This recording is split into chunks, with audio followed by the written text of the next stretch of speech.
One देखा था हम लोगों ने. This is income tax act 1961 applicable from 1 April 1962 equally applicable through out India including Jammu and. Section 2 देखा था. 231 पर्सन की definition individual, HUF, firm, AOP, BOI, company, local authority, artificial judicial person. Section 3 देखा था. Previous year means the financial year which is immediately preceding the assessment year. Section 4 देखा था कि 5 heads of income होते हैं. Clubbing कर लो, deductions दे दो, set of carry forward कर लो, ग्रॉस टोटल इनकम आ जाएगा, डिडक्शंस दे दो, जो आएगा टैक्स कैलकुलेट कर लो, उसमें रिबेट एंड रिलीफ दे दो, इंटरेस्ट एंड पेनाल्टी ऐड कर लो, self assessment tax, advance tax और टीडीएस हटा दो. सेक्शन 5 देखा था स्कोप ऑफ टोटल इनकम. 3 तरह से हम लोगों ने रेजिडेंस को बांटा था.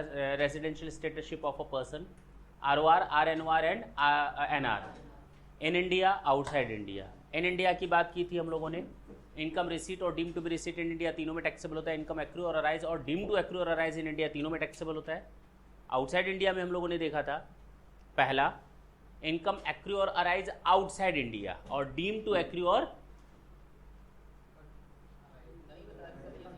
क्या बोला था मैंने, केवल इनकम एक्रू और अराइज आउटसाइड इंडिया. यहाँ पर डीम टू एक्रू और अराइज आउटसाइड इंडिया वर्ड नहीं यूज किया गया है. तो इनकम एक्रू और arise outside India but if business is control और profession is setup in India, दो में टैक्सेबल होगा, तीसरे में नहीं होगा. एनी अदर इनकम फर्स्ट में टैक्सेबल होगा, बाकी दोनों में. सेक्शन 6 हम लोगों ने रेजिडेंशियल स्टेटसशिप देखा था. आज जो देखने जा रहे हैं सेक्शन 7 की बात कर रहे हैं और मैंने तुम लोग को ये पहले ही बताया था. इसका हेडिंग है income deemed to be received. जब हम लोग कर रहे थे सेक्शन 5 तो उसमें मैंने पहला सेंटेंस आज भी यूज किया, इनकम रिसीट और deem to be received in India तीनों में टैक्सेबल होता है. और जब मैं वो सेक्शन करवा रहा था तो मैंने स्टार लगवा कर लिखवाया था कि सेक्शन 7 हम लोग को पढ़ना है. और याद रखना सेंटेंस क्या यूज किया गया, income deem to be receipt, not in India, only income deem to be receipt. जबकि इनकम एक्रू और अराइज, डीम टू एक्रू और arise outside, income deem to accrue और अराइज इन इंडिया, वहां पर in India word मिलेगा. वो section 9 है, जरा ढंग से देख लो. सेक्शन 5 के समय मैंने लिखवाया था इनकम डीम्ड टू एक्रू और अराइज इन इंडिया, है कि नहीं है. तो यहां इन इंडिया वर्ड यूज है लेकिन यहां पर इन इंडिया वर्ड यूज नहीं. ठीक है. हम जो आज बात करने जा रहे हैं that is your section 7. Section 7 income deem to be receipt. ये ऐसी इनकम है जिनको मान लिया जाता है कि ये इनकम हमें रिसीट हुई है. ऐसी कौन सी सिचुएशंस है जहां पर ये मान लिया जाएगा कि ये वो इनकम है जो आपको मान ली जाती है कि मिली है. एक्चुअली ये वो अमाउंट है जो हमें डायरेक्ट नहीं मिलती. एक्चुअल में ये वो अमाउंट है जो हमें डायरेक्ट नहीं मिलती. और अगर ये सेक्शन 7 ना होता तो शायद वो इनकम हमारी टैक्सेबल होती भी नहीं हमारे हाथ में. हम ये प्ली दे देते कि ये वो इनकम है जो हमको कहाँ मिल रही है एक्चुअल में. सेक्शन 7. और अगर हमें इस सेक्शन को करना है तो हम एक ऐसा टॉपिक करने जा रहे हैं अब जो बेसिकली इस चैप्टर से बिलोंग नहीं करता. वो सैलरी चैप्टर का टॉपिक है. किस चैप्टर का टॉपिक है? सैलरी चैप्टर का टॉपिक है. जब हम लोग सैलरी चैप्टर करते हैं तो उसमें पूरी एक क्लास जाती है. तो वो एक क्लास जो जाएगी वो कब जाएगी? आ जाएगी. और उसके बाद जब हम लोग सेक्शन को समझेंगे then you can draw your section automatically. You will become the law maker of section 7. अपने आप अपना कानून बना लेंगे. अगर वो टॉपिक समझ लिया जाए तो सेक्शन 7 को हमको रटने की जरूरत नहीं पड़ेगी. हमको समझ में आ जाएगा क्या क्यों बनाया गया. देखा जाए बेसिकली जो अभी हम टॉपिक करेंगे that is not section 7 but the provident fund. क्या करने जा रहे हैं? प्रोविडेंट फंड, जिसको हम भविष्य निधि के नाम से भी जानते हैं. और सबको मालूम है भविष्य क्या होना है. फ्यूचर में हर कोई रिटायर होगा. हर कोई रिटायर होगा. और जब रिटायर होगा हमने अपना पूरा जो टाइम था काम करने का वो तो हमने अपने एम्प्लॉयर को दे दिया। किसको दे दिया? और जब बुढ़ापा आया लात मार कर निकाल दिया। कहाँ जाएं? उसी के लिए है ये भविष्य निधि। अरे बोल।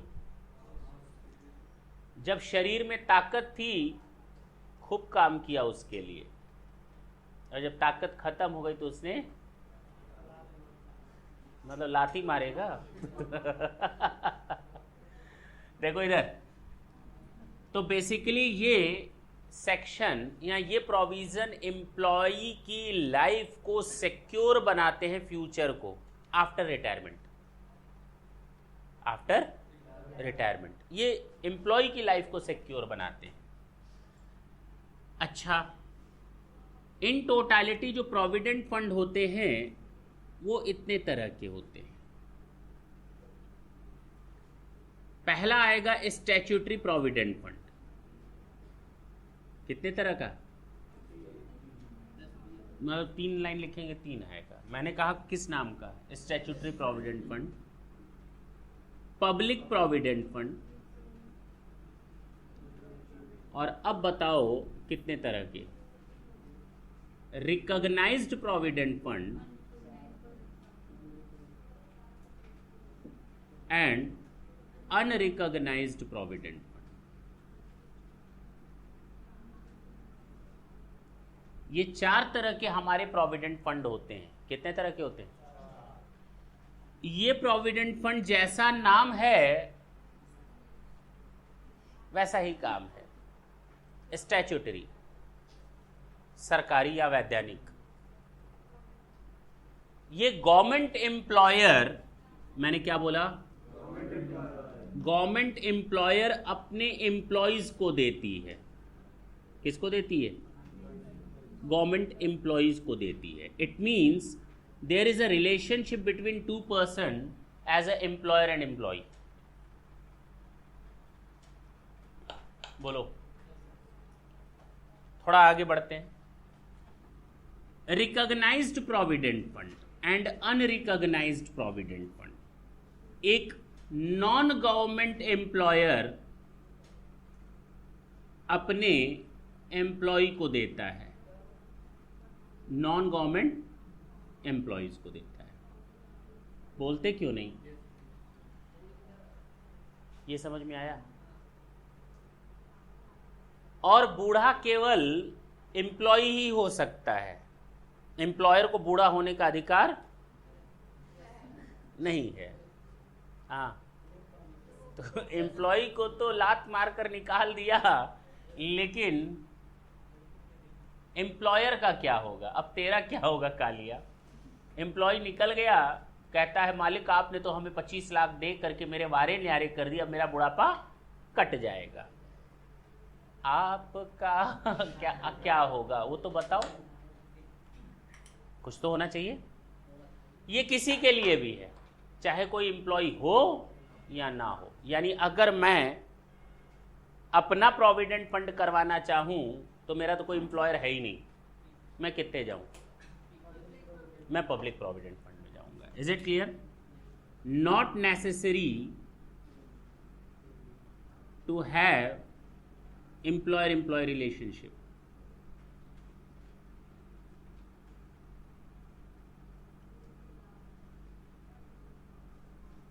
Anybody can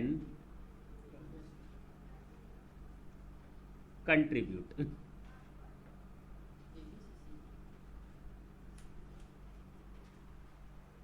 ठीक है, ABCC यहां तक क्लियर है?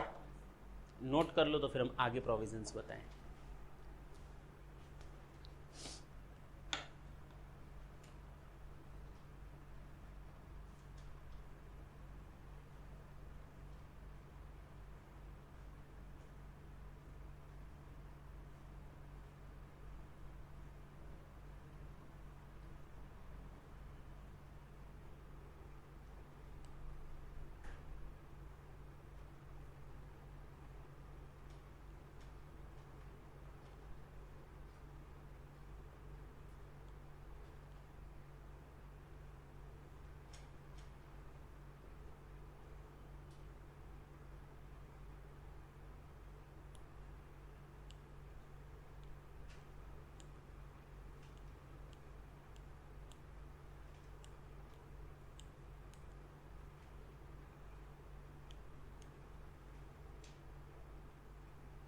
हटा रहा हूँ, हटा रहा हूँ।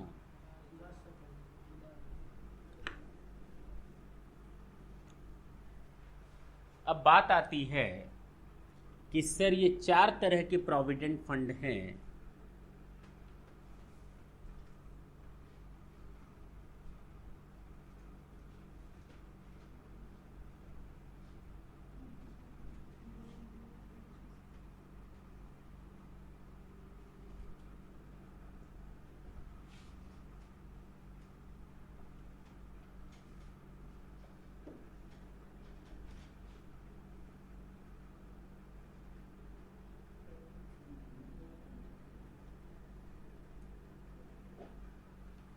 जरा बात करें।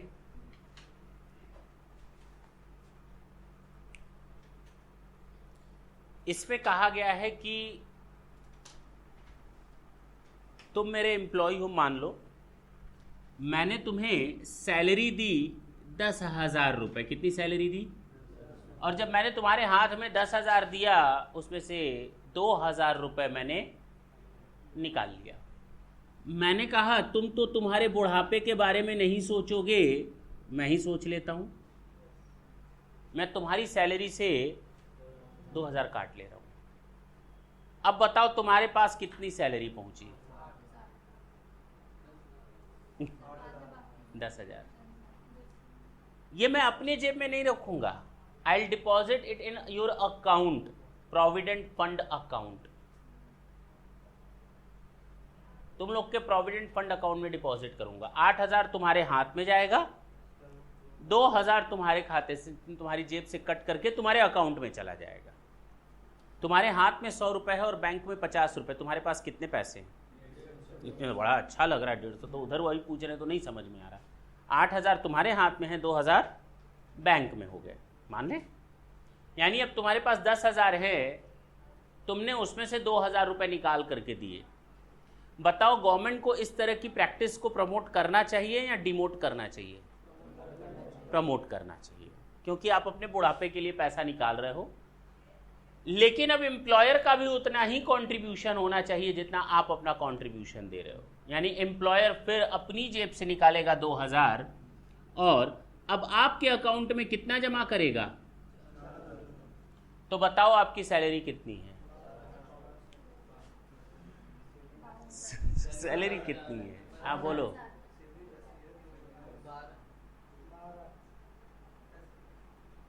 बताओ, तुम लोग इतने छोटे क्या लोग, तुम लोग को यही नहीं मालूम तुम लोग की सैलरी कितनी है? हाँ बोलो। 12,000।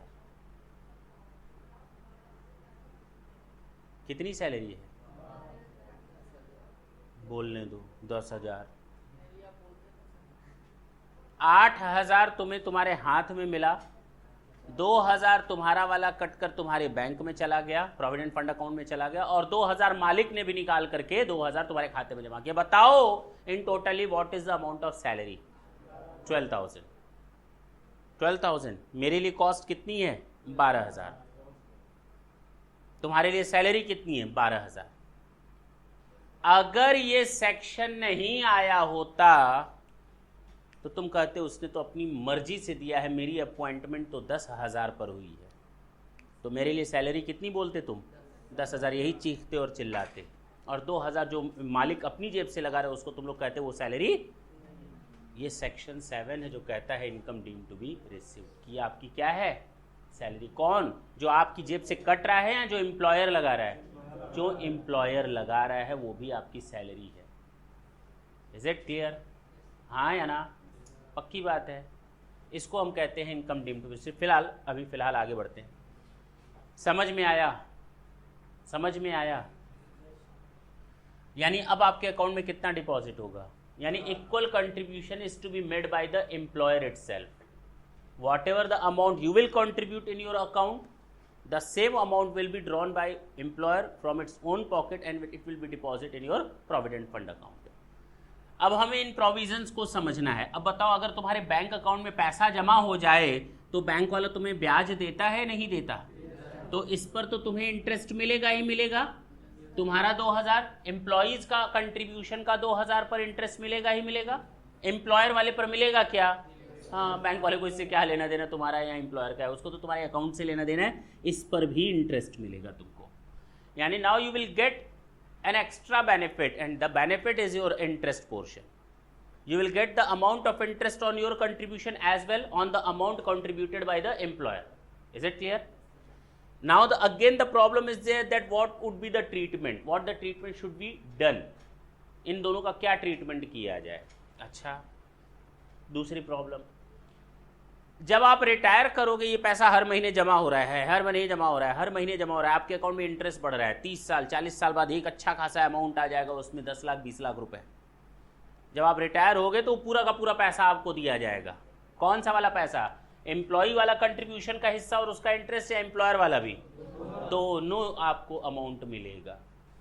तो अब जब रिटायरमेंट के समय आपको लाखों रुपए मिलेंगे तो उसका क्या टैक्स ट्रीटमेंट होगा, जानना नहीं चाहते हो?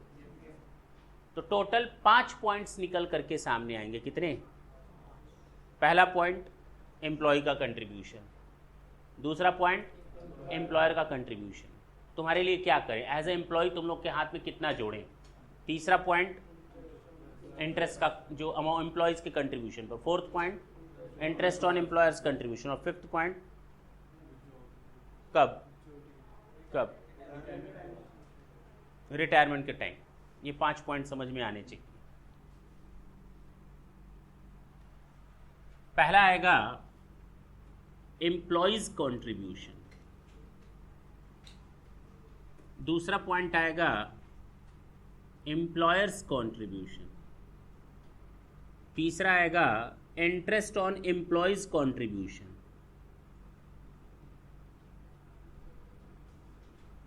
And interest on employers contribution, and the last one is lump sum या रिटायरमेंट.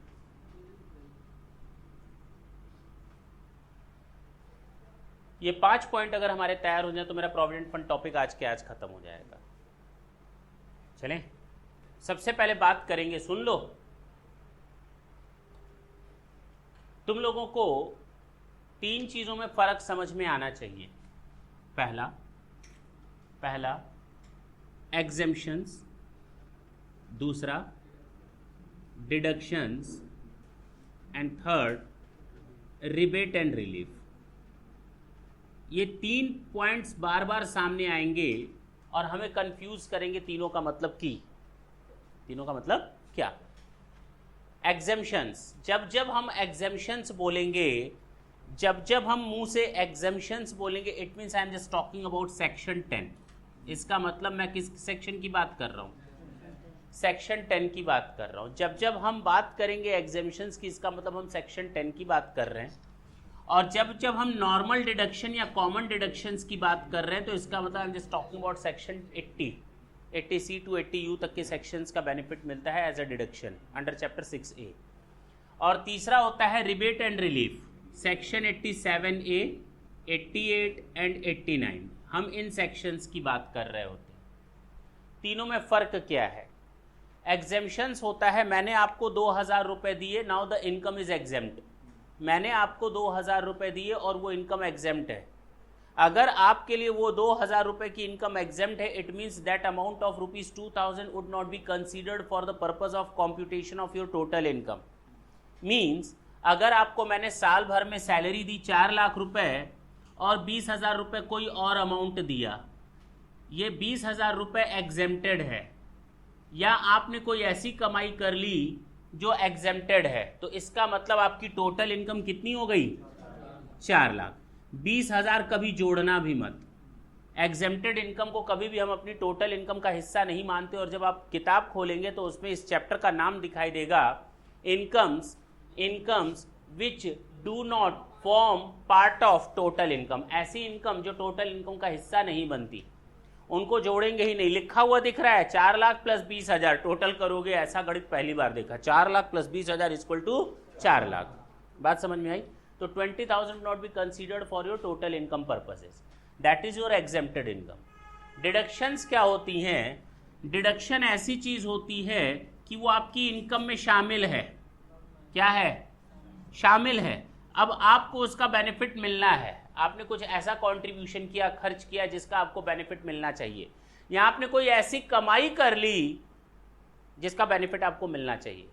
तो अगर आपने कोई इनकम अर्न की जिसका बेनिफिट मिलना चाहिए, जो इनकम में शामिल है, या आपने कोई ऐसा खर्चा कर दिया जो जरूरी था और गवर्नमेंट चाहती है कि हम उस खर्चे को प्रमोट करें, तो whether you will get the deduction thereof और not, because the same amount is already added in this one income.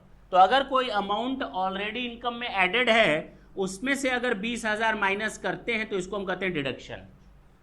यानी ये 20,000 का पोर्शन इसमें ऑलरेडी इंक्लूडेड है, इसलिए हम इसमें बेनिफिट ले रहे हैं, इसको हम कहते हैं डिडक्शन। कोई चीज़ एडिशन में होती है तो उसको हम डिडक्शन में लेते हैं। Is it clear? तो ये कहलाता है एग्जेम्पशन और ये कहलाता है deduction. What is the rebate and relief?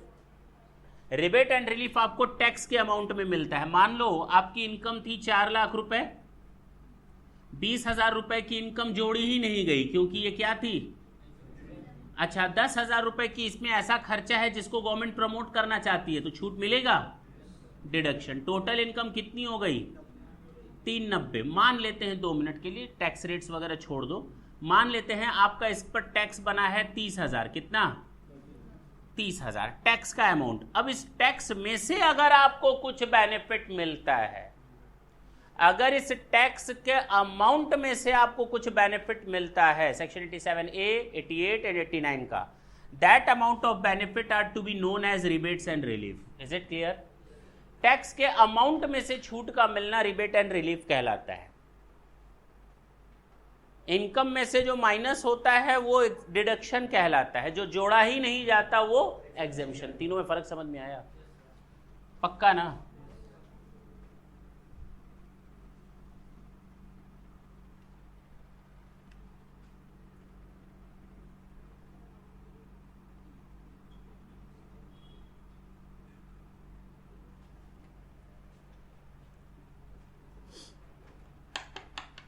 अगर हम बात करें एम्प्लॉयज़ के कंट्रीब्यूशन की, अगर हम बात करें एम्प्लॉय के कंट्रीब्यूशन की, अब तुम लोग हमें बताओगे एग्जेम्पशन मिलेगा, डिडक्शन मिलेगा, क्या मिलेगा वो तुम लोग हमें बताओगे। अभी मैंने पूछा भी नहीं, अब हम पूछेंगे, तुम लोग हमें जवाब दोगे। क्या दोगे? यही देने आए हो घर से? घर में यही सिखाया जाता है, जवाब यही सिखाया जाता है।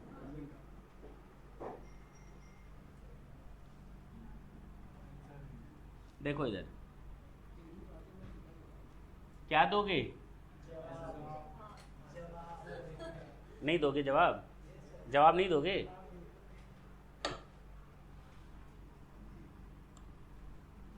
कोई है ऐसा जो जवाब नहीं देगा? चलो बताना तुम लोग हमें।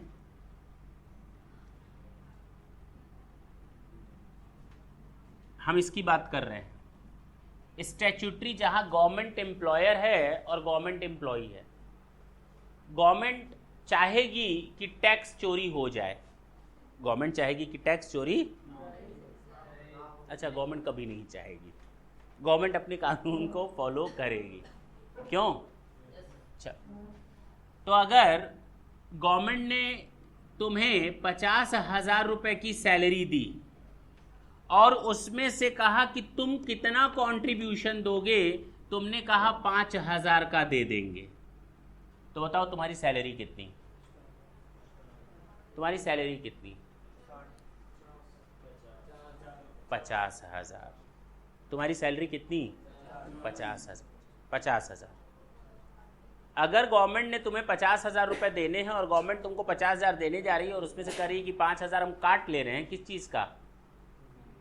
किस चीज़ का? प्रोविडेंट फंड का। तो बताओ तुम्हारी सैलरी कितनी है? सर 50,000 है।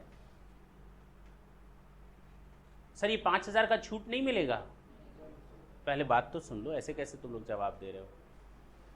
5,000 का छूट नहीं मिलेगा। देखते हैं, तुम 50,000 अगर पूरा मिल जाता और बच्चे की स्कूल फीस अगर तुम भरते तो उसका छूट नहीं मिलना चाहिए। चाय पी रहे हो, खाना खा रहे हो, नाश्ता खा रहे हो, क्या उसकी छूट नहीं मिलनी चाहिए? ये लो ठेंगा, अरे 50,000 की सैलरी है, अब तुम जो करो इससे, that will be charge to tax. अब उस 50,000 में किसी को 10,000 दान दे दो, 5,000 कहीं खर्च कर दो, 2,000 कहीं खर्च कर दो, 4,000 घूमने फिरने में खर्च करो. Now the amount is your salary which is to be charge to tax. That's it. This is the pure provision, जिसमें प्रोविज़न नॉर्मल यही है. लेकिन क्या गवर्नमेंट को इस तरह के खर्चों को प्रमोट नहीं करना चाहिए? अगर आप बूढ़े हो गए और बुढ़ापे में अगर आप रिटायरमेंट के समय गवर्नमेंट के पास तो देखोगे ही देखोगे, सरकार कुछ हमारे लिए करती ही नहीं है. क्यों करे? तुमने कभी कुछ किया था समय रहते? बात समझे? तो उस समय आपको क्या करना था? कुछ अपने लिए जमा करना था. अब आप गवर्नमेंट की ओर देख रहे हो, तो गवर्नमेंट चाहती है कि हम आपको क्या करें? इस तरह की चीजों के लिए प्रमोट करें. इधर देखो, बताओ गवर्नमेंट इसकी छूट दे या ना दे? दे. किस नाम से दे? एग्जेम्पशन के नाम से दे या डिडक्शंस के नाम से?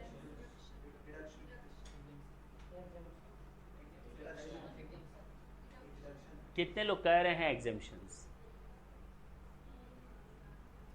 काहे का एग्जेम्पशन? एग्जेम्पशन केवल इनकम का मिलता है. एग्जेम्पशंस केवल इनकम का मिलता है. Incomes which do not form part of total income. कोई चीज ऑलरेडी जुड़ी हुई है, उसमें से लेस करना है तो वो डिडक्शन कहलाता है. एग्जेम्पशन जिसको जोड़ना ही नहीं है, तो ये तो खर्चा है ना, इसको तो डिडक्शन मिलनी चाहिए. तो ये मिलेगी या नहीं मिलेगी? मिलेगी या नहीं मिलेगी? सरकारी बाबू को मिलेगी या नहीं मिलेगी? मिलेगी. किस सेक्शन में? Deduction under section 80. वैसे 80C है. ठीक है, बात समझ में आई? मिलेगा डिडक्शन, बिल्कुल सही चीज है. एम्प्लॉय के कंट्रीब्यूशन पर डिडक्शन बनता है. सुनना इधर, एम्प्लॉयर ने अलग से दिया 5,000 रुपए, वो इस सैलरी में शामिल नहीं है, अलग से दिया 5,000. तो बताओ वो 5,000 जोड़े या ना जोड़े? जोड़े. क्या उसको हमें प्रमोट करना है या डिमोट करना है? प्रमोट करना है. जोड़ोगे तो सामने वाले के बुढ़ापे पर अभी से ही टैक्स लगा रहे हो. नहीं समझे? 5,000 उसके वाले तो छूट दे दिया, ये 5,000 जोड़ करके तो आप उस पर क्या लगा रहे हो? टैक्स लगा रहे हो. सही कर रहे हो गलत कर रहे हो? गलत कर रहे हो. अब समझ में आया? तो क्या करें, डिडक्शन दें या exemption? Exemption. The amount of income which should not be part of total income. इसको हम इनकम में जोड़ेंगे ही नहीं. इनकम को जब हम इनकम में नहीं जोड़ते तो एग्जेम्पशन से. अरे हाँ भाई, कंफ्यूजन है. हाँ, मैंने कब जोड़ा था? मैंने कहा था ना, वो तो मैंने एक नॉर्मल कॉमन सेंस की बात बताई थी. कॉमन सेंस की बात बताई थी. अगर हमको एग्जेम्पशन नहीं मिलता तो हमारा 5,000 जुड़ जाता, तब हमारी टोटल सैलरी कितनी मानी जाती? 55,000. हाँ या ना? इसको प्रमोट करना है किसी के खर्चे को? हाँ. जुड़ा हुआ है इनकम में? हाँ. छूट देनी है? हाँ. डिडक्शन दे दो. कोई 5,000 रुपये मिला हमको एम्प्लॉयर से, प्रमोट करना है, इनकम में जोड़ करके घटाओगे. इनकम में पहले जोड़ोगे, बाद में कहोगे नहीं नहीं हम प्रमोट करना चाहते हैं, हम घटा दो. काहे को जोड़ रहे हो, काहे को घटा रहे हो, दोनों मत करो, एग्जेम्पशन दे दो. बात समझ में आई? बात समझ में आई? ना जोड़ो ना घटाओ. अगर जोड़ लेते हैं तो फिर घटाना पड़ेगा प्रमोट करने के लिए. तो पहले जोड़ोगे फिर लेस करोगे, तो ना एडिशन करो ना डिडक्शन दो. क्या दे दो? एग्जेम्पशंस दे दो under section 10. Exemption under section 10. हाँ, क्या बोल रहे थे? तो चले आगे, चलें? 5 मिनट थोड़ा पेशेंस रखें, आएगा. इसमें कोई दिक्कत है? कोई दिक्कत है? अब आते हैं इंटरेस्ट की बात करते हैं. आपके वाले पैसे पर इंटरेस्ट मिला, क्या उस पर टैक्स लगा दें? नहीं. क्या एम्प्लॉयर के कंट्रीब्यूशन पर जो इंटरेस्ट मिल रहा है उस पर टैक्स लगा दें? नहीं सर, बहुत अच्छी चीज़ है, बुढ़ापे के लिए पैसा जमा हो रहा है, गवर्नमेंट चाहती है आप कंट्रीब्यूट करो, तो उसके इंटरेस्ट को भी गवर्नमेंट क्या करेगी? आपने पैसा जमा कर रखा है, यूज थोड़ी कर रहे हो आप, तो गवर्नमेंट कहेगी इसको क्या दे दो? माफी दे दो. पहले जोड़ो फिर घटाओ. इसका इंटरेस्ट पहले जोड़ो फिर घटाओ. एम्प्लॉयर का इंटरेस्ट पहले जोड़ो फिर घटाओ. अरे ना जोड़ो ना घटाओ, दोनों को एग्जेम्पशंस दे दो. बात समझ में आई?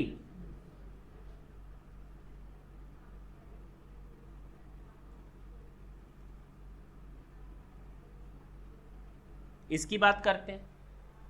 जब बुढ़ापा आ जाएगा, पैसा आप निकालेंगे, कौन सा पैसा निकालेंगे, अपना वाला या एम्प्लॉयर वाला?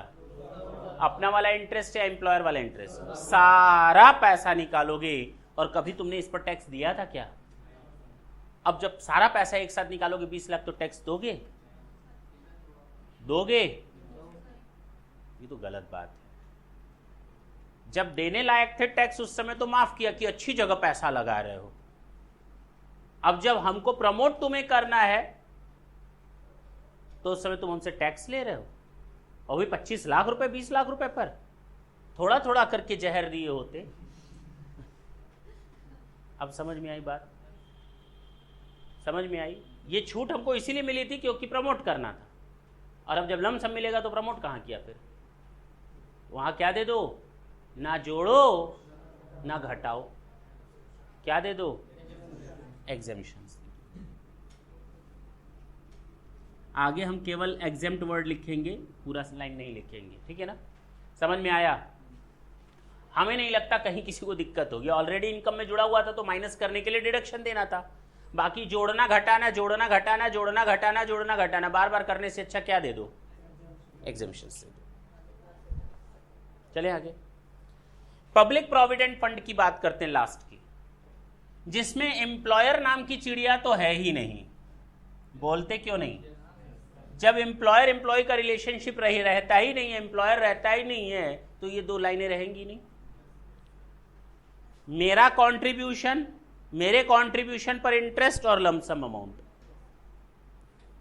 क्या क्या नहीं समझ में आया? पब्लिक प्रोविडेंट फंड में मैं अपने लिए कर रहा हूं, मैं अपने लिए, मैं एम्प्लॉयर हूं।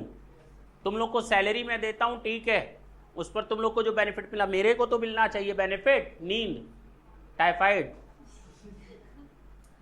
अभी भी नींद में ही हो इतना बोलने के बावजूद। चलें कहाँ?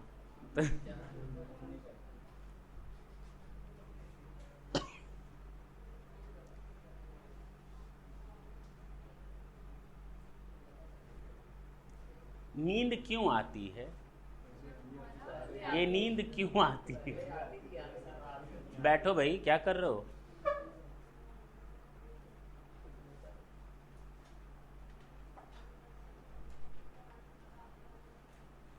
बुढ़ापे की बात सुन करके नींद आ रही है? तो टेंशन हो रहा है। जीवन चक्र है, पाप कर लो फिर एक नया जन्म मिलेगा। मोक्ष पाना चाहते हो तो पुण्य कर लेना, है कि नहीं? लोग पता नहीं क्यों क्या कर रहा है, क्या कर रहा है?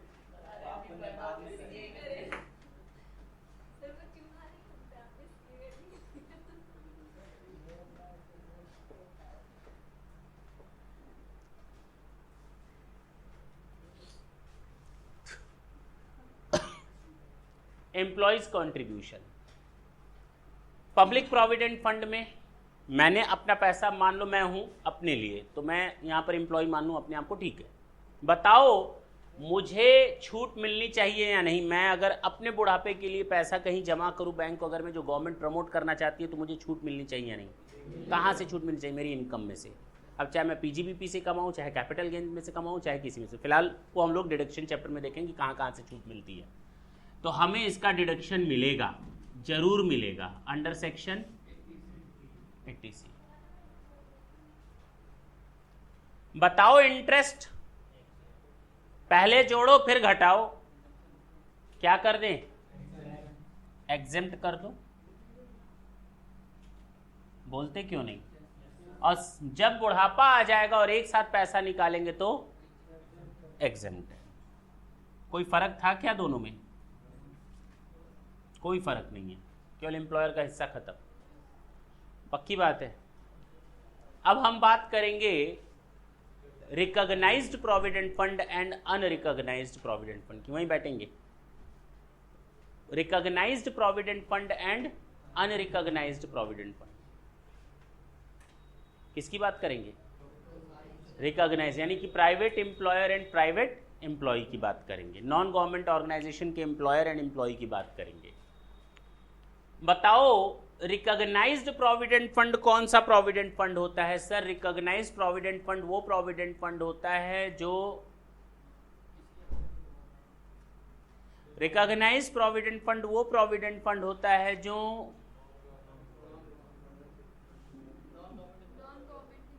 अरे इंसानों, लॉ वगैरह है कि नहीं कोर्स में? नहीं, कोर्स वगैरह में लॉ वगैरह है या नहीं? प्रोविडेंट फंड एक्ट है तो मुंह से कब निकलेगा? रिकॉग्नाइज्ड प्रोविडेंट फंड वो फंड होता है जो प्रोविडेंट फंड एक्ट नंबर क्या है उसका? Provident fund act 1925।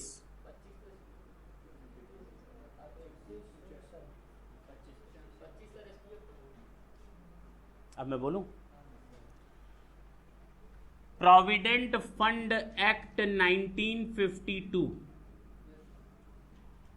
एक और एक्ट है प्रोविडेंट फंड एक्ट 1925, 2 की जगह 5, 5 की जगह 2, ये इसके लिए होता है, स्टैट्यूटरी प्रोविडेंट फंड के लिए 1925। तो गवर्नमेंट जब भी प्रोविडेंट फंड में देती है पैसा तो according to statutory provident fund act 1925। लेकिन जब हम नॉन गवर्नमेंट ऑर्गेनाइजेशंस की बात करते हैं तो वहां पर जो प्रोविडेंट फंड एक्ट लगता है प्रोविडेंट फंड एक्ट 1952। अब बात समझ में आई? और तुम लोग को लॉ में पढ़ना है, कम से कम अपने डिजिट तो याद रखो। चलें, लिमिटेड लायबिलिटी पार्टनरशिप एक्ट कौन बोला है? कौन बोला है? सही बोले हो। चलें, 2008, इधर देखो। अब आते हैं बात, फिर बताओ रिकॉग्नाइज्ड प्रोविडेंट फंड वो प्रोविडेंट फंड होता है जो प्रोविडेंट फंड एक्ट 1952 के सारे प्रोविजंस और रेगुलेशंस को फॉलो करता है। Means if any non government organisations employer maintain such type of provident fund which fulfills all the conditions, all the rules or regulations which are maintained or explained by Provident Fund Act 1952, then such type of provident fund is to be known as recognized provident fund. रास्ते में तुम जाते हो, left side चलते हो या right side? कभी कोई ऐसी सिचुएशन आती है राइट साइड चलो? बहुत बार आती है। हॉस्पिटल राइट साइड कहीं पड़ेगा, उधर जाना है तो कुछ भी हो, मजबूरी में भी चलना पड़ता है कभी कभी। हम पूरी कोशिश करते हैं कि कानून को फॉलो करें, लेकिन तब भी कुछ प्रोविजंस ऐसे होते हैं जो डेविएट हो जाते हैं, चाह करके भी हम उनको फॉलो नहीं कर पाते, या हमारे ऑर्गेनाइजेशन का नेचर ही ऐसा है कि हम उनको फॉलो नहीं कर पाएंगे। तो उस केस में कहा गया, if there are some rules और regulations or the practices which are not in accordance with the Provident Fund Act 1952, and for those deviations if employer get the approval of the Chief Commissioner of Income Tax or the Commissioner of Income Tax, Principal Commissioner of Income Tax और Commissioner of Income Tax से अगर हमें उसकी permission मिल गई है, यानी अगर मैंने पूरा रूल्स रेगुलेशन फॉलो करने की कोशिश किया तो वो तो है ही रिकॉग्नाइज। करने की कोशिश की, कुछ प्रोविजंस से डेविएट हो गए हम, और उन प्रोविजंस के लिए हमने कमिश्नर ऑफ इनकम टैक्स से क्या ले लिया? अप्रूवल ले लिया। उसने कहा ठीक है कोई दिक्कत नहीं। तो ये रिकॉग्नाइज्ड है या अनरिकॉग्नाइज्ड है? ये भी रिकॉग्नाइज्ड है। यानी only in these two situations a provident fund is to be known as recognized provident fund. First, if all the rules and regulations or the provisions of Provident Fund Act 1952 are complied with. Second, if there are some provisions which are not to be complied with, or there are some deviations, and for those deviation we got a prior approval from the Commissioner of Income Tax, then such a type of a Provident Fund is also to be known as a recognized Provident Fund. तो बताओ unrecognised क्या होगा? जिसके लिए approval नहीं मिल पाया, या हमने उसके प्रोविजंस को फॉलो नहीं कर पाए। अरे बोलना। प्रमोट किसको करना चाहिए, इसको या इसको? प्रमोट किसको करना चाहिए? रिकॉग्नाइज्ड। इसको अगर प्रमोट करने लगेंगे तब तो हो गया, हर आदमी कर पाएगा। फिर बिना रूल रेगुलेशन को फॉलो किए कौन सा प्रमोशन होता है भाई? तो हमें इसको प्रमोट करना है। अगर एम्प्लॉय का कंट्रीब्यूशन है तो बताओ उसको छूट दे या ना दे? किस सेक्शन में? Deduction under section 80। क्या इसको छूट दें? देखो तुम लोग को याद है, अब तुम्हें पता है कि किसको छूट नहीं देनी है। Is it clear? यानी अगर अब मुझे 50,000, तुमको 50,000 सैलरी मिल रही है और 5,000 का अनरिकॉग्नाइज्ड प्रोविडेंट फंड में तुमने कंट्रीब्यूशन किया है, तो तुम्हारी सैलरी कितनी टैक्सेबल होगी? पूरी 50,000। जो अब तक 5,000 माइनस हो जा रहा था, माइनस नहीं होगा। एम्प्लॉयर का कंट्रीब्यूशन की बात करते हैं, क्या होगा? कहा गया नॉन गवर्नमेंट हो, हम एक लिमिट तक आपको छूट दे सकते हैं। गवर्नमेंट होते तो मानते ठीक है हर चीज़, लेकिन नॉन गवर्नमेंट हो तो एक लिमिट तक ही छूट लो, नहीं तो करोगे क्या तुम? अगर पूरी छूट मिल जाएगी तो सारा का सारा सैलरी दिखाओगे प्रोविडेंट फंड है मैक्सिमम, और छूट लेने की कोशिश करोगे। Up to 12% of salary the contribution is exempt. कितने तक? यानी अगर एम्प्लॉयर सैलरी के 12% तक का कंट्रीब्यूशन दे रहा है तो वो माफ है। माफ मतलब एग्जेम्प्ट है, that would not be part of the total income. Is it clear? यानी एग्जेम्प्ट होगा। तो एग्जेम्प्ट कहां तक होगा? Exempt up to 12% of what? Salary. इसका मतलब 12% तक माफ। इसकी बात करो इंटरेस्ट की, चाहे एम्प्लॉयर का इंटरेस्ट हो, लिखो मत अभी, चाहे एम्प्लॉयर का इंटरेस्ट हो, चाहे एम्प्लॉई के कंट्रीब्यूशन पर इंटरेस्ट हो, किसी का भी इंटरेस्ट हो, दोनों पर अप टू 9.5% इज एग्जेम्प्ट। यानी अगर इंटरेस्ट रेट 10% है तो 0.5% पर टैक्स लग जाएगा। इंटरेस्ट रेट 12% है तो 2.5% पर टैक्स लग जाएगा। Is it clear? अब जब लमसम पैसा मिलेगा तो माफ होगा ही होगा। क्या होगा? क्योंकि जो टैक्स देना था वो तो हम पहले ही दे चुके। बताओ किसी में दिक्कत आई? नहीं। बचा क्या? Unrecognised provident fund. प्रमोट करें या ना करें? तो बताओ, एम्प्लॉय का कंट्रीब्यूशन था, छूट दोगे? नहीं। एम्प्लॉयर का कंट्रीब्यूशन है, एग्जेम्पशन दोगे? एग्जेम्प्टेड। सर ये क्या बात होती है? आप थोड़ी देर पहले कहते प्रमोट नहीं करेंगे, प्रमोट नहीं करेंगे। थोड़ी देर पहले मैंने एक और कहानी बताई थी, जहर देना ही था तो धीरे धीरे दिए होते, एक साथ देने की क्या जरूरत थी? वहां थोड़ा बुरा लगा था ना, अब यही बुरा यहां लगेगा कि जहर देना ही था तो धीरे धीरे दिए होते, एक साथ यहां क्यों दिए? इसी सेंटेंस पर है, इसी अनरिकॉग्नाइज्ड के लिए है कि अब आपको माफ कर दिया गया, आप दांत दिखा रहे हो, माफ है तो बहुत अच्छी चीज है, पूरा माफ हो गया, तो क्यों हम रिकॉग्नाइज में जाएं? क्यों ना अनरिकॉग्नाइज में? पूरा माफ हो जाएगा।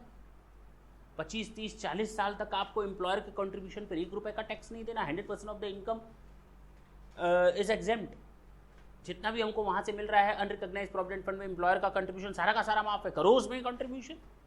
प्रमोट कर रहे हो, डिमोट कर रहे हो, बहुत बड़ा प्रमोशन हो गया। इसी तरह से जब इंटरेस्ट मिलेगा एम्प्लॉय के कंट्रीब्यूशन पर तो कहा गया टैक्सेबल है, इसको तो छूट मिलेगी नहीं। किस हेड में? इनकम फ्रॉम अदर सोर्सेज में। पक्का? क्योंकि एम्प्लॉयर से नहीं मिला है, कहीं और से मिला है।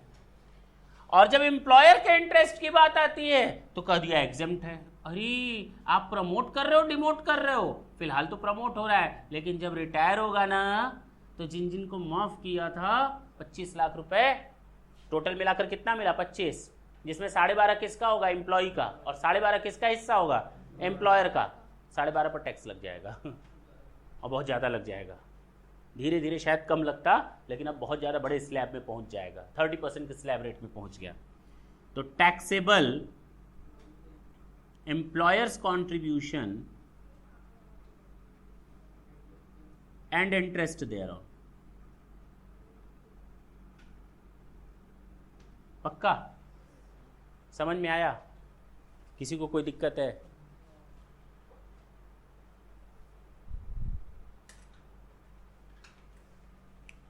अब हम बात करेंगे, ये समझ में आया पूरा, प्रोविडेंट फंड इज ओवर।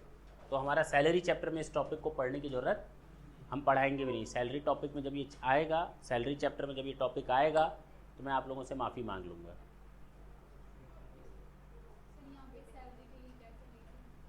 पढ़ेंगे ना सैलरी चैप्टर, नहीं बताएंगे, इतना तो बताएंगे, इतना तो हक बनता है, चिंता मत करो। अभी वो चैप्टर नहीं पढ़ा रहे तो सैलरी मीन्स क्या होता है, जब वो पढ़ाएंगे तभी तुम लोग को पता चलेगा कि सैलरी में आता है basic salary, wages, annuity, pension, gratuity, provident fund, live in कैशमेंट, profit in lieu of salary, bonus, commission, perquisites, allowances, इतनी चीज़ें आती हैं। सेक्शन 80 सी डी, ठीक है ना, आएगा। हटा दें, नोट हो गया।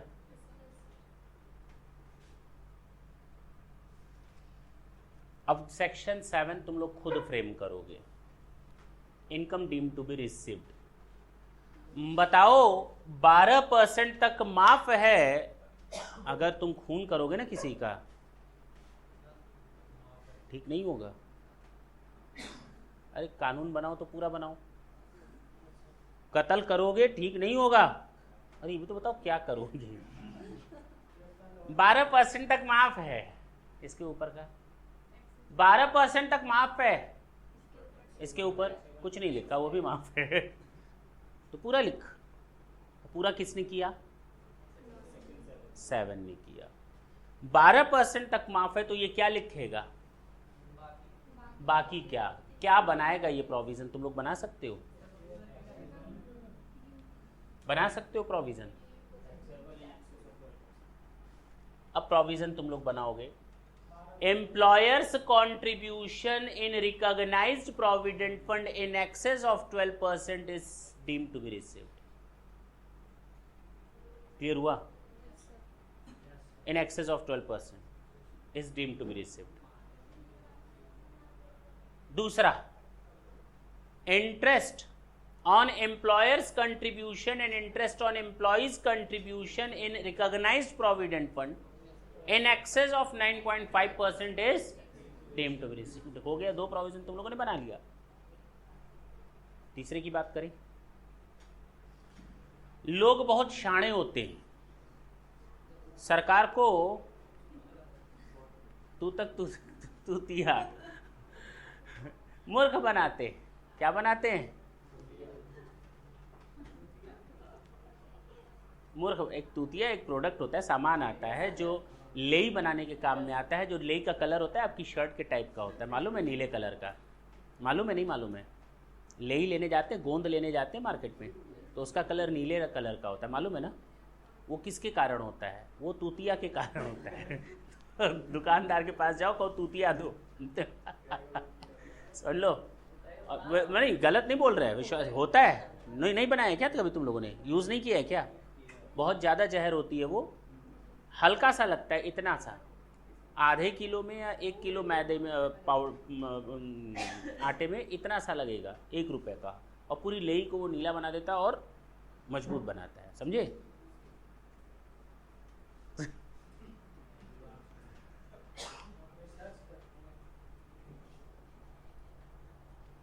चले, तो तूतिया है। तो लोग गवर्नमेंट को मूर्ख बनाते हैं। तुम लोग के दिमाग में वही आ रहा होगा, बार बार आने दो। तो लोग गवर्नमेंट को क्या बनाते हैं? मूर्ख बनाते हैं। OER।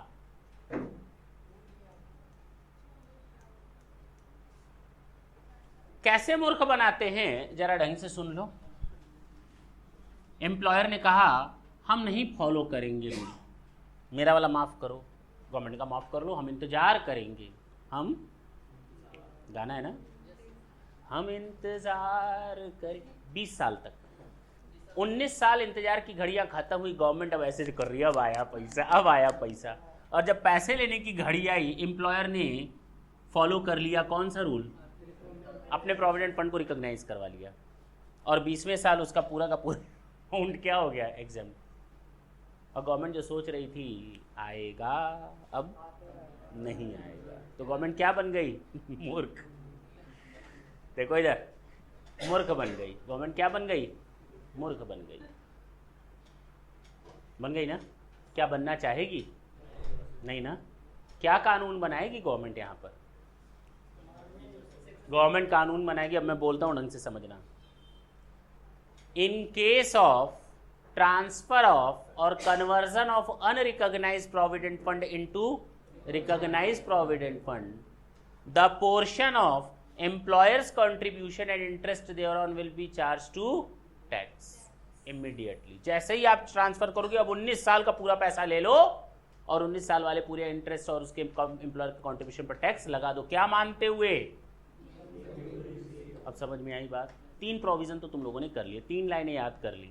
पहला, employers contribution in recognised provident fund in excess of 12% will be charge to tax और will be treated as income. दूसरा मैंने बताया था, interest in recognised provident fund, अब चाहे एम्प्लॉयर चाहे employee, interest in recognised provident fund in excess of 9.5% will be treated as income deemed to be received.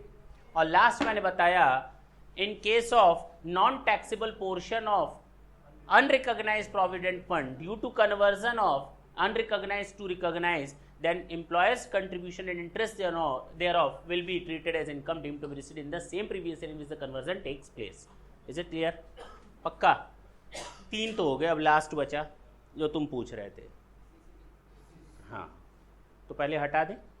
जितना हम लोग को कंट्रीब्यूशन के बारे में समझना था हम लोगों ने प्रोविडेंट फंड समझ लिया।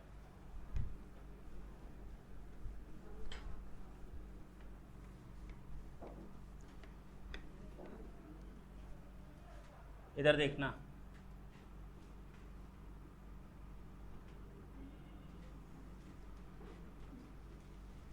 Employers contribution in recognised provident fund in excess of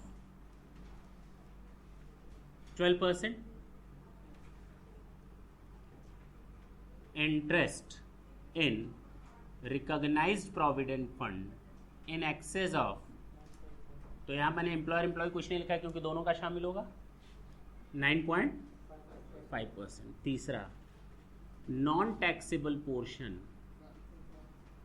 of unrecognised provident fund transfer to recognized provident fund will be income deem to be received. Non taxable का मतलब कौन सा पोर्शन? ऑटोमेटिक समझ में आ जाना चाहिए। नॉन टैक्सेबल किसका था? एम्प्लॉयर का कंट्रीब्यूशन और उसका इंटरेस्ट, बाकी तो टैक्स तुरंत लग गया था। Deem to received means employer's contribution and interest.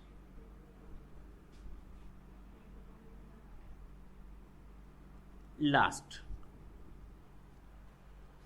4th point जो बच्चे ने बीच में एक बार टोका टाकी की थी 80CCD को रिलेटेड, मैं जरा उसके बारे में 2 लाइनें पढ़ता हूं फिर उसको समझाता हूं, ढंग से समझना। The contribution made by central government और एनी अदर एम्प्लॉयर, यानी जरूरी नहीं, जब इस सेंटेंस को हम लोग पढ़ते हैं तो बड़ा एक कंफ्यूजन होता है कि केवल सेंट्रल गवर्नमेंट के एम्प्लॉयज को ये बेनिफिट मिलता है। Not at all, the same benefit can be gained by non government employees.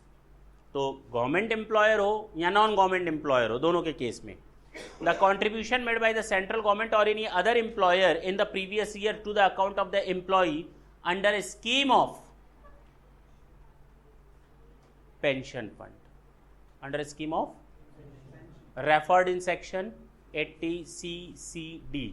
जब हम लोग 80CCD पढ़ेंगे, 80CCD, तो ये पेंशन फंड के बारे में बताएगा कंट्रीब्यूशन में। बहुत ही अच्छा और बढ़िया सेक्शन है, मज़ा आता है इसमें। एग्जाम में क्वेश्चन आने की पूरी चानस रहती है इससे, और अगर आ गया तो बच्चे आधे से अधिक टाइम फिस, क्योंकि उनका प्रैक्टिस इस पर नहीं होता। सारे क्वेश्चन कर लेंगे, पूरा सेक्शन 80G के 50 क्वेश्चन कर लेंगे, लेकिन इस सेक्शन के क्वेश्चन जहाँ हमें नहीं लगता कि टच करते हैं फिलहाल। अच्छी बात है। लास्ट 4th, अगर गवर्नमेंट ने कंट्रीब्यूशन दिया है पेंशन स्कीम, या नॉन गवर्नमेंट एम्प्लॉयर ने कंट्रीब्यूशन दिया है एम्प्लॉय के लिए पेंशन स्कीम में, आखिर आपके बुढ़ापे का ही तो प्रोविजन किया जा रहा है। पेंशन कब मिलती है? After retirement. पेंशन कब मिलती है? तो अगर आफ्टर रिटायरमेंट के लिए आपके लिए प्रोविजन किया जा रहा है तो बेनिफिट मिलना चाहिए। सेक्शन 80 में छूट मिलेगी, और मैंने कहा कोई छूट तभी मिलती है जब वो इनकम में ऐड कौन कर रहा है। अब समझ में आई बात? पेंशन फंड की इनकम को इनकम कौन मान रहा है? क्योंकि आपके हाथ में डायरेक्ट नहीं आ रहा, गवर्नमेंट आपके अकाउंट में डायरेक्ट जमा कर दे रही है, आपके हाथ में तो आ ही नहीं रहा। एम्प्लॉयर आपके खाते में डायरेक्ट जमा कर दे रहा है, आपके हाथ में तो आ ही नहीं रहा। और छूट अलग मिल रही है 80 में, इसका मतलब पहले जोड़ोगे तब तो माइनस करोगे। अरे बोलना, तो जोड़ेंगे किस सेक्शन के हिसाब से? अब बात समझ में आई? तो एम्प्लॉयर्स कंट्रीब्यूशन, सेंट्रल गवर्नमेंट और अदर, कोई भी हो, इन pension scheme referred under section, that's it, this is your complete section. आपका सेक्शन 7 ओवर हो गया।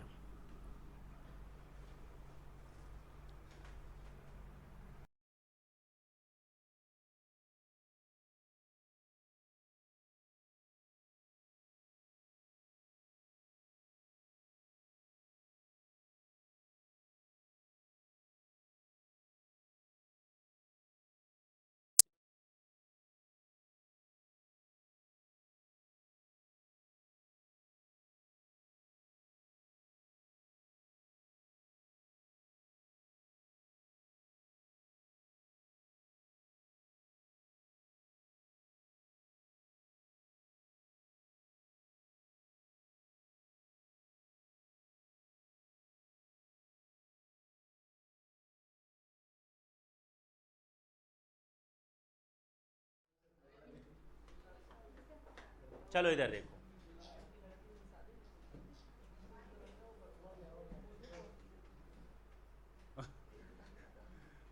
एक टीचर अपने स्टूडेंट से पूछ रहा है कभी गधा देखा है? करा नहीं सर। तो बाहर क्या देख रहे हो इधर देखो।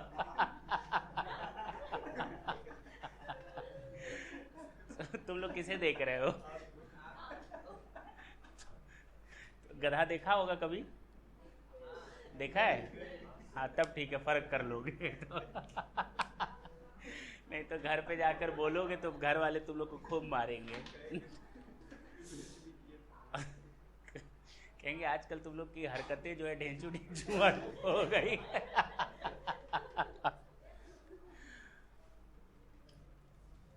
हम लोग जो बात करने जा रहे हैं दैट इज सेक्शन 8, और इसकी हेडिंग है dividend income, the most important section. फिर मैं बोल देता हूं कि जब हम इस सेक्शन को कवर कर लेंगे तो इस सेक्शन को कवर करने के बाद हमारा 50% एक हेड ऑफ इनकम है, इनकम फ्रॉम अदर सोर्सेज। समझ लो आधा चैप्टर तो आपने इसी सेक्शन के साथ कवर कर लिया। बिल्कुल ठीक। जब इनकम फ्रॉम अदर सोर्सेज आएगा तो मैं उस समय आपसे इस सेक्शन के लिए हाथ जोड़ लूंगा, ठीक है ना? उस समय मैं आपको ये सेक्शन नहीं बताऊंगा, क्लियर है? लेकिन हाँ, इस सेक्शन को करने के लिए आपके पेशेंस की जरूरत है। या तो हैव पेशेंस या तो बी पेशेंट। डिविडेंड इनकम जैसा कि हम लोग जानते हैं, क्या ना जानते हो, प्रपोज्ड डिविडेंड होता है और इंटरिम डिविडेंड होता है। नहीं जानते हो? इसको एक और नाम से जाना जाता है फाइनल डिविडेंड। यस और नो? अब तक हम लोग अकाउंट्स में केवल इन दो डिविडेंड्स की बात करते थे। The first one type of dividend is your proposed dividend और final dividend, and the second one type of dividend is interim dividend, जिसको हम अंतरिम लाभांश भी बोलते हैं, और ये प्रस्तावित लाभांश। लेकिन जब हम टैक्स की बात करते हैं तो एक नए टाइप का डिविडेंड सामने आएगा। सेठ जी, एक नए टाइप का डिविडेंड सामने आएगा जिसको हम नाम देंगे डीम्ड डिविडेंड, माना गया लाभांश। यानी तीन तरह के डिविडेंड अब हम बात करेंगे, proposed dividend, interim dividend as well और डीम्ड डिविडेंड। पहली बार तुम लोग इसका नाम सुन रहे होगे, डीम्ड डिविडेंड का। अब तक केवल 2 डिविडेंड सुनने को मिलते थे, propose dividend, interim dividend, propose dividend, interim dividend, लेकिन अब तीसरा एक और डिविडेंड आएगा, केवल और केवल, केवल और केवल, केवल और केवल टैक्सेशन। अब तक इंटरिम डिविडेंड का नाम आता था और प्रपोज डिविडेंड। चलो सबसे पहले इसकी बात कर लेते हैं। हम पढ़ने क्या जा रहे हैं? Taxability of dividend income. किसकी बात करने जा रहे हैं? Taxability of dividend income. Propose dividend साल खत्म होने के बाद एनुअल जनरल मीटिंग में प्रपोज डिविडेंड को डिक्लेयर किया जाता है। प्रपोज डिविडेंड कब डिक्लेयर होता है? कंपनी लॉ अगर तुम लोग जानते हो, एक बार पढ़ रखे हो या पढ़ोगे कि प्रपोज डिविडेंड अगर हमें 31 मार्च 2016 का डिक्लेयर करना है, साल कब खत्म हुआ है? 31 मार्च 2016। तो इसका डिविडेंड साल खत्म होने के बाद एनुअल जनरल मीटिंग, जो शेयर होल्डर्स की सालाना मीटिंग होती है, उसमें हम लोग इस एनुअल जनरल मीटिंग में डिक्लेयर करते हैं propose dividend. At that time the directors of the company announce this dividend officially. हाँ या ना? क्या बोल रहा? अरे बोलो ना, क्या बोल रहे हो? तो 1 अप्रैल टू 31 मार्च के साल खत्म, उसके बाद एनुअल जनरल मीटिंग होती है। एनुअल जनरल मीटिंग कब होती है तुम लोग को मालूम होगा? मालूम होगा? मालूम होगा? हाँ बताओ। हर साल होती है। अरे क्या प्रोविजन क्या है?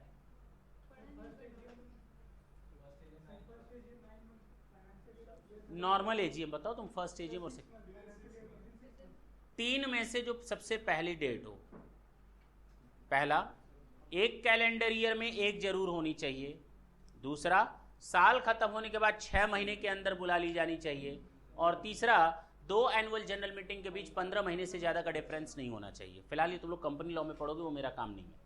तो जब एजीएम में तुम लोग ये पढ़ोगे कि एजीएम कब बुलाई जाती है, वो देख लेना।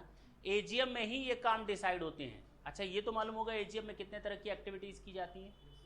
कितने तरह की? कितने तरह की नॉर्मल एक्टिविटीज़ होती है? कौन कौन से ऐसे काम होते हैं जो एजीएम में होने ही होने हैं? कौन से 4 काम? देखो बताएगा। हाँ,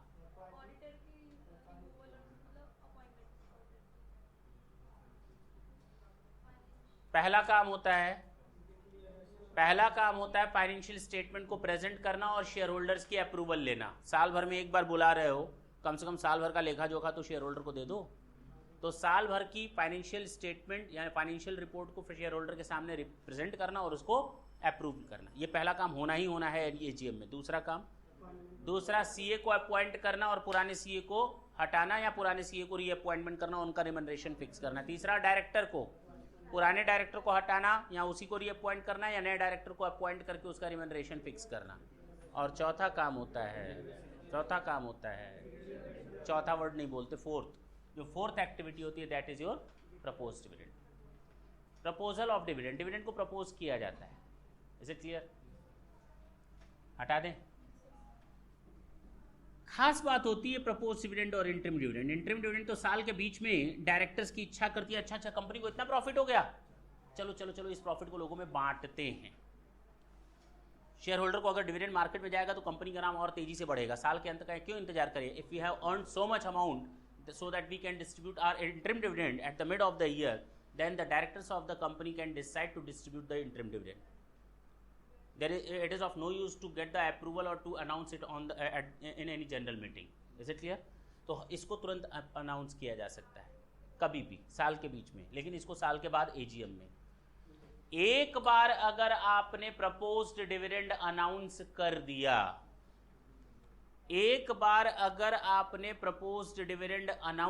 दिया, अब आप चाह करके भी इसको कम नहीं कर सकते। Once it declares in the annual general meeting, now even the directors have no any power to reduce the rate or amount of the dividend.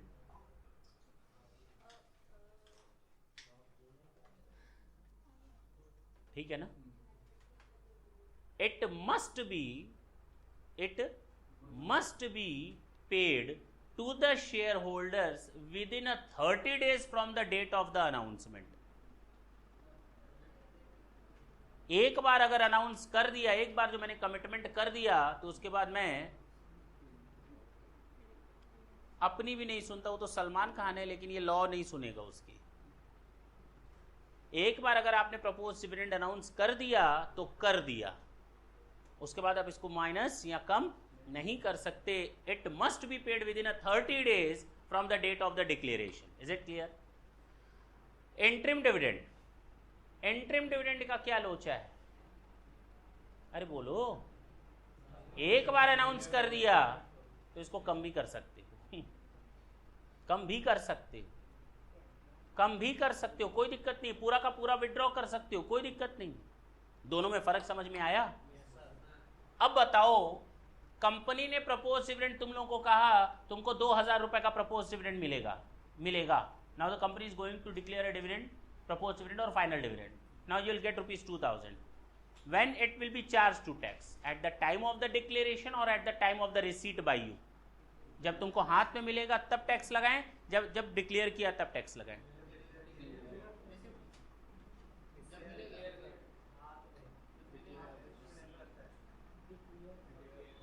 जब डिक्लेयर करेंगे, क्योंकि अब किसी में इतनी हिम्मत नहीं है कि इसको कम कर सके या ना दे सके propose dividend.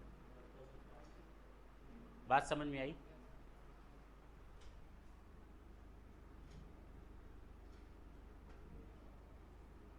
Charge to tax when declared, बोलो ना, इधर बताओ। इंटरिम डिविडेंड जब डिक्लेयर किया जाएगा या रिसीट किया जाएगा? क्यों? इसको माइनस होने की चांसेस हैं, और कौन जाने कब कम हो जाए। तो charge to tax receipt basis, यानी जिस साल मिलेगा उसी साल टैक्स लगेगा। बोलो। बात करेंगे हम लोग डीम्ड डिविडेंड की, सुन लो। इसमें एक नहीं, पूरे 5 सेक्शंस हम लोगों को देखने हैं। Section 222A, B, C, D and E, और इन्हें कहते हैं क्यूमुलेटिवली डीम्ड डिविडेंड। इन सबको अगर मिला लें तो पांचों को मिलाकर कहते हैं हम लोग डीम्ड डिविडेंड, माना गया लाभांश। Actually, these are not the amount which is declared by the company as a dividend. That's why these are the amount which are not declared but would be treated as a dividend. Company ने दिया नहीं है dividend, लेकिन मान लिया जाएगा ये dividend है। कंपनी ने दिया नहीं है डिविडेंड, लेकिन मान लिया जाएगा ये डिविडेंड है और आपको रिसीव्ड हुआ है। ये 5 सेक्शंस हैं। आज नहीं चलेगा, चिंता मत करो, टेंशन लेने की जरूरत नहीं है। ये समझ में आया? पक्की बात। नेक्स्ट क्लास में हम लोग डिस्कस करेंगे स्पेशली किसको, और ये याद रखना, मोस्ट इंपॉर्टेंट सीए फाइनल तक, सीएमए फाइनल तक, सीएस फाइनल तक तेरा पीछा ना छोड़ूंगा, ये सेक्शन हिसाब किताब है। थैंक यू बच्चों।